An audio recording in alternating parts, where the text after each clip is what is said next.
তো হ্যালো সবাইকে। সকাল সকাল আজকে কোথায় যাচ্ছি? সকাল সকাল আজকে যাচ্ছি ড্রাম কিনতে, জলের ড্রাম কিনতে।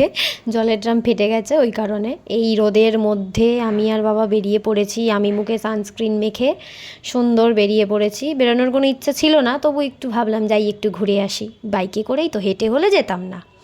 তা যাই হোক, এই যে হচ্ছে আমাদের সকালে আমাদের এই চকপাড়ার অবস্থা, মাংসের দোকানে লাইন। তারপর ওইদিকে বটতলারটা দেখালে তো মানে অজ্ঞান হয়ে যাবে, বিশাল লাইন। যাই হোক, এবার ঠিক আছে, গাড়ি করে যাচ্ছি বলেই এত হাসি বেরোচ্ছে আমার মুখ থেকে। তো যাই হোক, এই এবার যাচ্ছি মানে ডন বস্কো, আমাদের ভট্টনগরে ডন বস্কো ক্রস করে গেছি। ড্রাম কিনতে কিনতে কোন ভেতরে ঢুকে গেছি, ড্রামের দোকান আর খুঁজে পাই না। কিছুটা গিয়ে আমাদেরকে একটা দোকানেই বলল যে মানে আমরা ক্রস করে গেছি যে দোকানগুলো, সেইখানেই আমরা পেয়ে যাব, হার্ডওয়্যারের দোকানে। তা যাই হোক, আবার এরকম গাড়ি ঘুরিয়ে হার্ডওয়্যারের দোকান থেকে ড্রাম নিয়ে এবার আমি আর বাবা হচ্ছে বেরোচ্ছি বাড়ির জন্য, বেরোবো করে।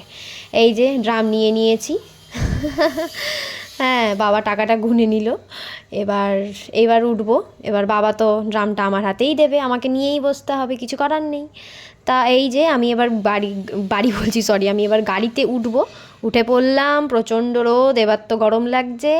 তা যাই হোক, ড্রামটা নিয়ে নিলাম। এই যে দেখো, ড্রামটা নিয়ে নিয়েছি। এবার তো প্রচণ্ড গরম ছিল, বিশ্বাস করো, ভাল লাগছিল না। ঘরে কতক্ষণে যাব, মুখ চোখ পুড়ে একাকার হয়ে গেছিলো। তো চলো টাটা, তাড়াতাড়ি করে বাড়ি যাই।